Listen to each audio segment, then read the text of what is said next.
Welcome everybody to another chess video. In this video I will be teaching you all about king and pawn endgames, where you have a king and a pawn and the other opponent has a king. But before we get to the video, I'd like to share with you some thoughts on the future of this channel, the continuation, because we're entering a new year, right? 2022. It's already 2022. I already put a video on for 2022, but I'd like to make a commitment that I'd like to share with you guys. As you know, grade 8, as most of you know, is a very taxing year, and it only gets harder from them. So it's more time consuming because you have to dedicate more of your time to academic studies and other things, which means that time is limited for other things that you want to do. For example, this very thing right here, making a chess video. I enjoy this very much, but there are things that I need to do. There are other things I need to do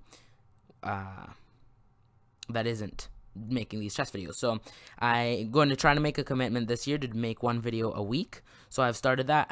Every Sunday will begin a week, and I'll probably get the video on uploaded by Saturday. So I got a video on Saturday, yesterday was Saturday, today is Sunday. I'll probably get this video on that's going on right now on Saturday. So you're probably going to get a video on Friday or Saturday, because I'm going to try every week to get you one video. So because yeah, I wish I could do this more often, but I can't because of all the other things I have to do, because this is not my main vocation, and I'm not going to make a living off of this, and I don't plan to. So yes. I hope you guys enjoy that, and I will hope to get you guys one video every week. So let's get to the video right now, because I am done that introduction. Okay.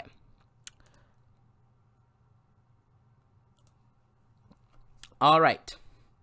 King and pawn endgames. Here we have a position. Oh, sorry, wrong position. All right. Here we have a position. You can see the evaluation bar. It says white is up 48, which means white is probably definitely going to win. And here is a standard position where there is a pawn in its starting square that hasn't moved, the e-pawn, and then the kings are in their starting positions, just to make it just to keep it for simplicity. So, first we're going to say black makes pointless moves with their kings, and I'm going to show you how easily white can promote. So white can promote without moving the king at all. If white can promote without moving the king at all, if black makes pointless moves, they promote, and then they checkmate with the queen. As you know, you can check out that checkmate with the queen video about how to checkmate with the queen, because but right now we're just trying to show how you promote the pawn. So the pawn is queen there, and that's why black has to be very precise to not lose this endgame. But this particular endgame here is completely lost. Okay, black will definitely lose the game as soon as white promotes. So what should white do? White has a king, and so does black, but white also has a pawn. What white needs to do is help their pawn with the king. If the king starts wandering away, then the pawn does not have protection, and as soon as the pawn starts marching, the king will simply capture it, right? So we have to keep our king marching along with the pawn. So a good move here would be to start getting the king closer to the pawn, get the king and the pawn to start advancing. So a good move would be king f2. King f2 starts getting the king closer to the promotion. The promotion is over there. If the king gets off the back rank, it's starting to move further, right? King f2. Then black, for example, can play king f8, okay? And because as we know, black is already lost, so I'm showing you how to win a king and pawn endgame. Because a lot of king and pawn endgames are draws. A lot of them are wins. This one is a win, and I'm going to show you guys how to win this. So what white wants to do is keep the king in front of the pawn. Keep the king in front of the pawn as a wall. So, for example, say the king goes here, which is a very good move. It creates this wall that the king can't go to, and also the pawn creates this wall here. So that's 3x2. That wall keeps the king out, so that the king can move forward and the pawn can move forward behind it, so that it can finally promote. Because as you can see, the king controls all these squares, and the king can't go there. And this pawn also controls those squares, okay? And then the king even controls these back squares right here. So we're controlling this nice box here, okay? That the king will never be able to go to. So king to e3. The king goes in front of the pawn, and it wants to stay there, or at least to the side, never behind, to the side or in front, most preferably, as the pawn and king are advancing the board up the board. Now, black is just stalling as long as I could. I'm literally playing the top engine move for black because I'm trying to make the stall as much as I can, because the engine will find the absolute thin out the line the most possible. But honestly, black is lost. I'm showing you, if I could make only the white moves, that's what I would do, because black has pretty much nothing to do. Okay, so what should white do now? Well, white can't push the pawn because the king is blocking it, right? So white can move the king out of the way. So you could easily play king to d3. You can play king to f3 to move the pawn aside. It's still in front. It's still in front because it's in front. The pawn is on the second rank and the king is on the third rank, so it's still technically in front of the pawn, just not directly in front.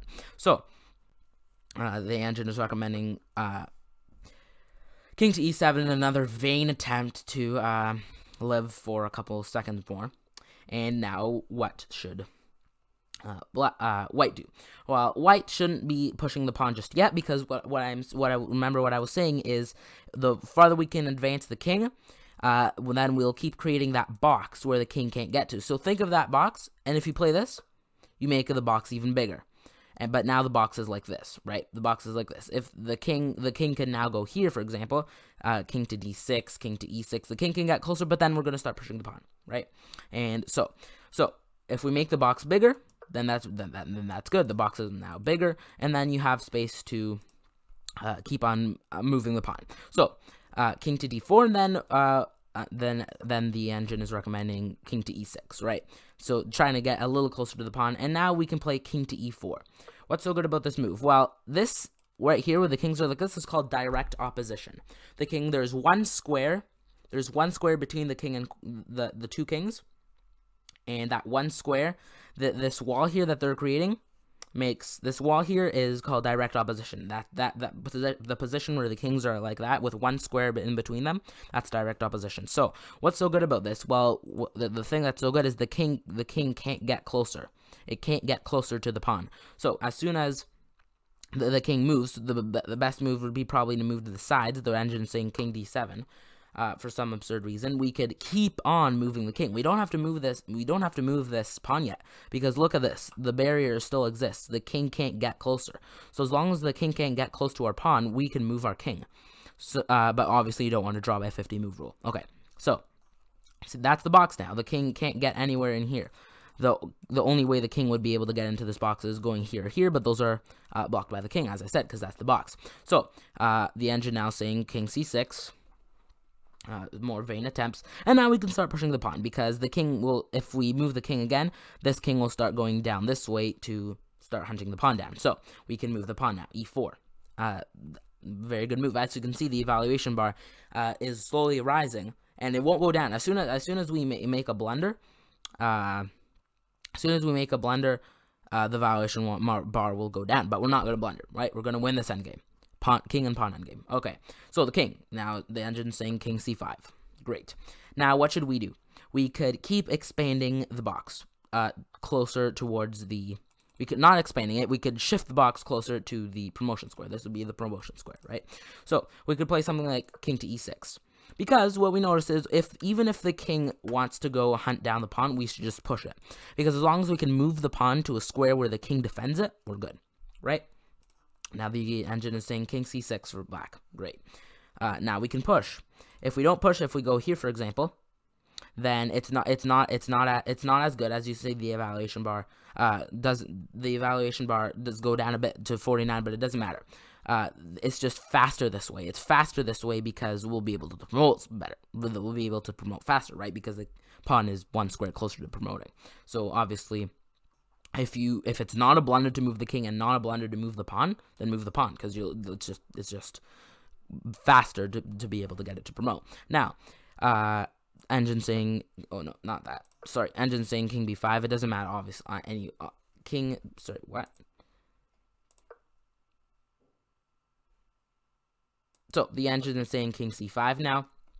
And what do? We can keep on expanding the box, but we can keep on expanding the box, but then the king will start attacking it, and then we'll have to push. But we don't have to expand the box. We could also, another option is move away so we can get the pawn further. Now the engine is recommending king to c6, right? King to c6, sorry. and then we literally could play any move now. Any move is not a blunder. Even, is this the blunder? No move. You can't blunder in this position. But the fastest way, push the pawn if it's not a blunder. So push the pawn, and then the engine's now saying king c5, and now literally you can just go. The king won't be able to get there in time, right? So let's review that. That was a little tricky, okay? So how do we promote when we have a pawn? We have a pawn right here, and we have a pawn in the center of the board, like E, C, any of these places we have a pawn, and we have the king here, right? How do we get to promote? Well, what we want to do is, first of all, get close to the pawn. Keep close to the pawn, right? So king f8, whatever. Right, then king e3. King e3, now the king is directly in front of the pawn, and we're ready to continue. King to f7, king to d3 to make space for the pawn, so you can't stay blocking the pawn forever, because then you won't promote, because the pawn won't ever be able to move. King to e7, king to d4, now making the box that we're talking about better, and cutting the king off more and more. Sorry. Okay, king to e6. Getting closer to the pawn a little bit, but king to e4, direct opposition. That's what I was talking about. The king will not be able to get closer at all to the king, so the king has to either stay here or move farther away. The engine's saying king d7. Then we can play king e5, making it even larger, making that box larger, and the king can't get closer to the pawn at all. Now, king to c6 is the engine saying, and then e4. We start advancing the pawn. Now, the engine was saying king to c5, and now king to e6. King to e6, making that box larger here. Even if the king wants to start getting towards the pawn, we'll just push it. So the engine is saying now king back to c6. We can go queen to e7, making the box larger. Now the box has made it to the promotion square. And remember, the king can't go here, because the king can't go diagonally in front, or because it would be taken by the pawn, right? So the best move for black is saying king to c7. But anyways, you can't, if you don't play king to c7 and you start going down, the pawn will start just advancing. So king to c7 is saying the engine, and now we obviously need to continue getting the pawn up, because the king has got his square down to the end, to the promotion square. The promotion square is right there in its box, in its range. So now we start pushing the pawn. Then the engine is saying king to c8, and we literally keep on pushing the pawn, e6. Then the engine is saying king to b7, and now we obviously have to get out of the way, but which way, if we get out of the way here, it's not as good, but if we get out of the way this way, then we have the direct opposition here, and the king can't get closer, and then literally, you don't have to move the king at all. The king can go in here, and you'll go here, because there's always this wall that the king will never be able to pass, as long as the king is here. So the king will have to go around like this, which it never can do. So as long as we go here, and then we promote, right? And then we go on to mate with the king and queen method, okay? Oh, that's stalemate. Oh, no. Yeah, no, that's not stalemate. There we go, okay? The king and queen method. But anyway, that's how to promote your pawn when your pawn is... That's how to promote your pawn when the pawn is on one of these files here, the C file, D file, E file, F file. The first thing you have to do, get the king in front of the pawn, or to the side of the pawn.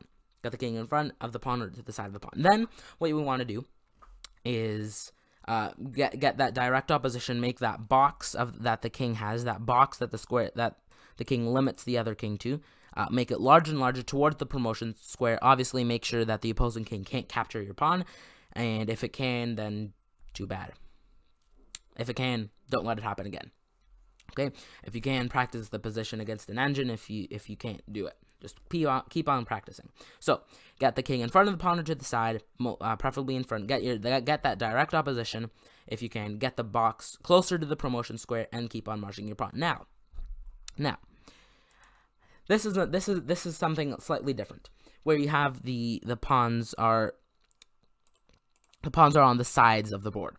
So this is a little different. Okay, this is slightly different than when you have the pawns here on the pawns over here.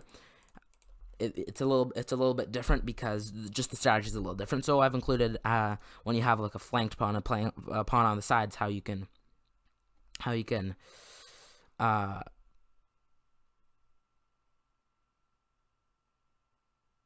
advance it and promote. Okay, so as you can see, the evaluation bar says 55. Sorry, I kind of forgot what I was going to say there. Sorry about that. Okay, so the engine right now is saying up 55 because of the move king to g6. Remember I told you all about direct opposition? See that wall there? There we go. The wall is created. The king can't get, as long as this king keeps following this king literally like this, the king will never be able to get to the pawn. The king will literally never be able to get to the pawn. Okay, so here's the position we started with.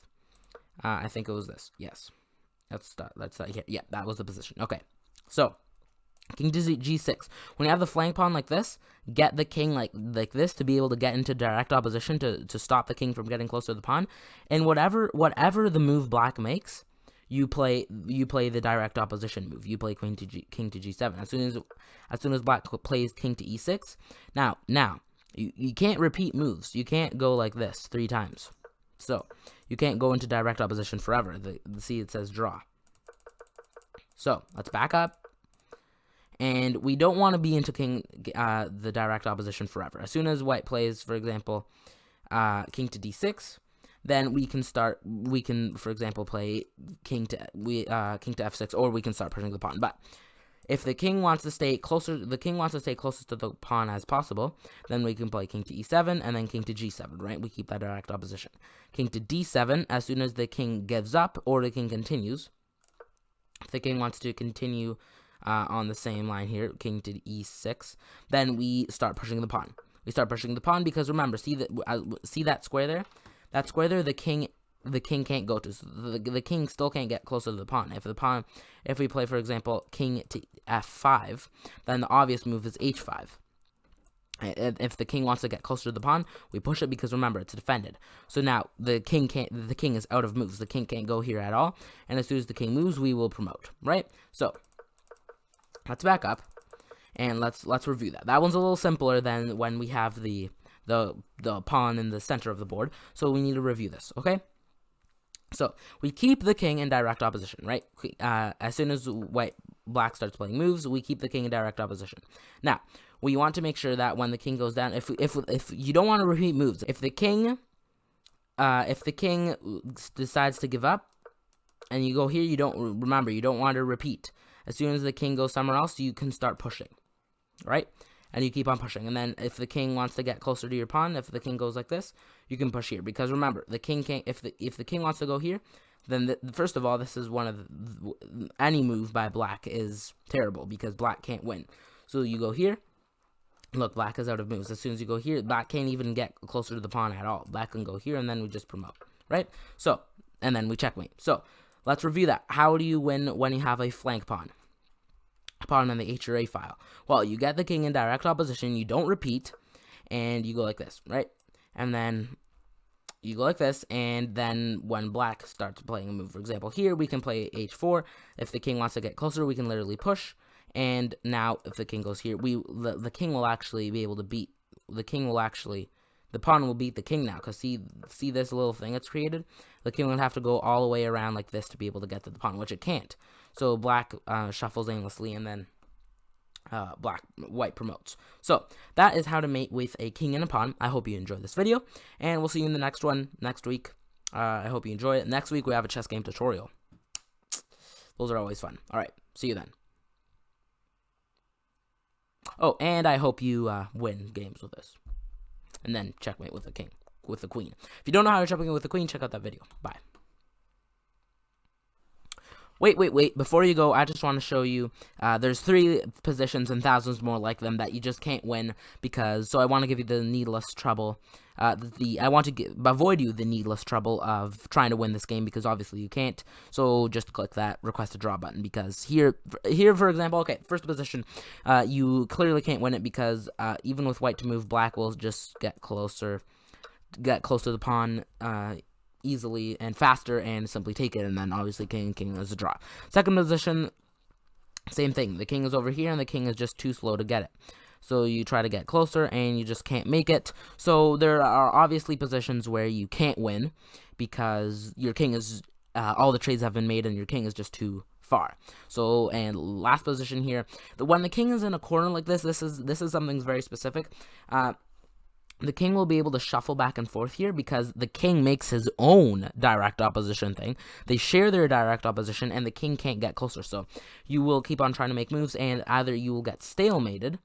For example, here king h8, and you can't do anything. This is stalemate, and if you back up, you just take. So when the king is in the corner like that and you've got your pawns like this, is also a draw, because the black creates their own little direct opposition thing where the king will never be able to go to, and thus the pawn, if it advances there without the king, will obviously be captured. So positions like this where the king is in these corner squares right here, and the pawns are like this, and the king and pawn are like this, it's just a draw. Hit that request a draw button, because you just won't be able to win. Now I can say, I hope you guys enjoyed this video, and we'll see you in the next one, which is a chess game tutorial, and my brother will be there. Those are always fun.